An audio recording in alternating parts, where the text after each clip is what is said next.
UK වල අවුරුදු 21ක කෙල්ලෙක් ඇල්බම් 21 කියලා මියුසික් ඇල්බම් එකක් රිලීස් කරනවා 2011 ජනවාරි 24 වෙනිදා. මේකේ තිබ්බ සින්දු වලට මිනිස්සු කොච්චර ආස කරනවද කියනවා නම් මේ ඇල්බම් එක ලෝකෙ පුරා මිලියන 31ක් විකිනෙනවා. It becomes the best selling album of the 21st century.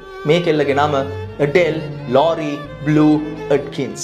එහෙම Grammy Awards 6ක් දිනපු මේ ඇල්බම් එක කරපු Adele ඒ ඇල්බම් එකේ සින්දු ඒ අවුරුද්දෙම පැරිස් වල sold out crowd එකක් ඉස්සරහා sing කරද්දි I can't do this I am so sorry කියලා stage එකෙන් බැහැලා යනවා. ඇයි එයාගේ voice එක crack වෙනවා. එයාට සින්දු කියා ගන්න බැරි වෙනවා. මෙහෙම පිනකල් එකේම හිටපු Adele බිඳුවටම වැටෙනවා. අවුරුද්දක් යනවා, දෙකක් යනවා, තුනක් යනවා. Adele සින්දු කියන එක නවත්තනවා.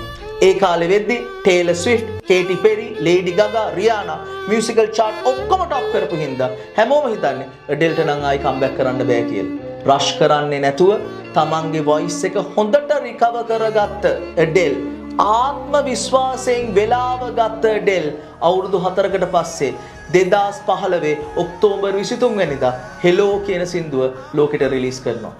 පැය 24න් මිලියන 27ක් YouTube එකේ views යනවා.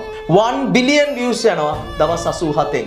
ලෝකේ රටවල් 30ක musical chart ආපහු top කරනවා.